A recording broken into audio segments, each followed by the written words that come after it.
রহস্যময় গ্রাম ছিল। সেই গ্রাম শুধু বাচ্চাদের বসবাস ছিল।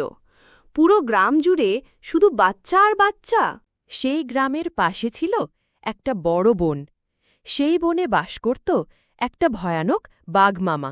একদিন বাচ্চারা খেলা করতে করতে সে বনে ঢুকে যায়। বাচ্চাদের পায়ের শব্দে বাঘ মামার ঘুম ভেঙে যায়। বাঘমামা বাচ্চাদের দেখে তাড়া করতে শুরু করলে বাচ্চারা ভয়েতে দৌড়ে পালালো। বাঘমামা তাদের পিছনে পিছনে এসে দেখল তারা কোথায় থাকে। বাঘমামা আবার তার জায়গায় চলে গেল। যে বসে বসে মনে মনে ভাবল পরের দিন যে বাচ্চাদের একটা একটা করে শিকার করে এনে খাবে। বাঘমামা পরের দিন যেয়ে দেখে বাচ্চারা খেলা করছে সবাই। বাচ্চাদের খেলা করা বাঘমামা বসে বসে দেখতে লাগল। বাচ্চারা বাঘমামার দেখে সবাই এক জায়গায় হয়ে গেল।